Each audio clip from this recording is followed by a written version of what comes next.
देखो आज का प्रश्न है, आपको एक आकृति दी है, इसमें आपको कितने हिस्से छायांकित दिख रहे हैं? चार। और कितने हिस्से अछायांकित दिख रहे हैं? दो। तो इन दोनों भाग के क्षेत्रफल में कितना अंतर है ये आपको बताना है।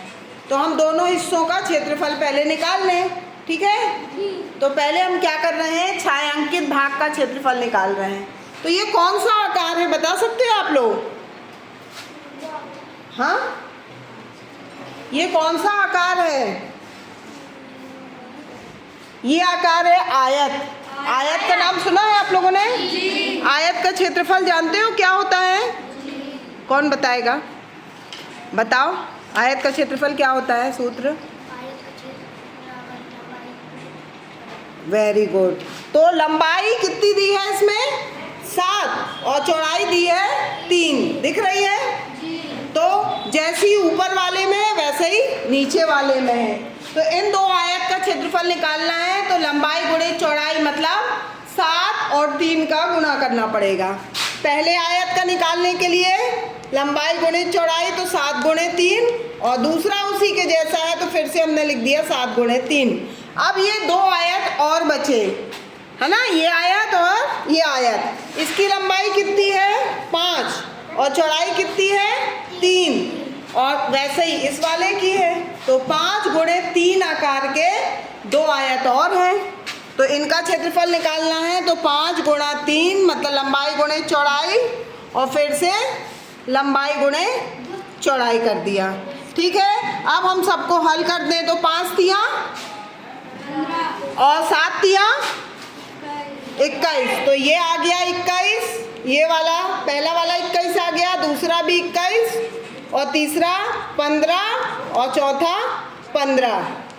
और क्षेत्रफल की इकाई क्या है? वर्ग। वर्ग सेंटीमीटर में आएगा क्षेत्रफल।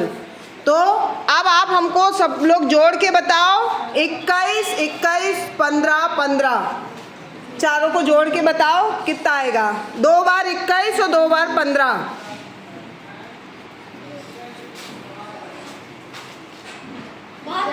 हाँ, वेरी गुड। तो ये आ गया 72 वर्ग सेंटीमीटर। अंकुश ने सबसे पहले जोड़ लिया। अब हम अछायांकित ये जो दो भाग हैं इनका क्षेत्रफल निकालेंगे। तो ये भी किस आकार के हैं? आयत। तो आयत के आकार के हैं तो वही सूत्र लगेगा, लंबाई गुणे चौड़ाई। तो लंबाई कितनी है इसकी? 7 और चौड़ाई कितनी है? 5। तो पहले वाले की तो हो गई लंबाई गुणे चौड़ाई, तो 7 गुणा 5। और दूसरे वाला ये जो है बीच में, इसमें भी देखो लंबाई कितनी है? 7 और चौड़ाई है 5। तो इसकी भी हो गई 7 गुणे 5, दोनों समान हैं। तो 7 बना कितना होता है? 7 में 5 का गुणा 35 और दूसरा भी 35। तो 35 35 कितना हुआ? 70। तो ये आ गया 70 वर्ग सेंटीमीटर। अब दोनों का अंतर बताना है तो बताओ कितना आएगा? एक का आया 72 और 70, तो कितना अंतर हुआ? 2 वर्ग सेंटीमीटर। मतलब 72 में से क्या करेंगे? 70 को घटा देंगे। तो कितना आया? 2 वर्ग सेंटीमीटर। अब बताओ कौन सा उत्तर सही है चारों में से? सी वाला। तो सी वाला हम राइट लगा देते हैं। समझ में आया क्षेत्रफल का अंतर कैसे निकाला?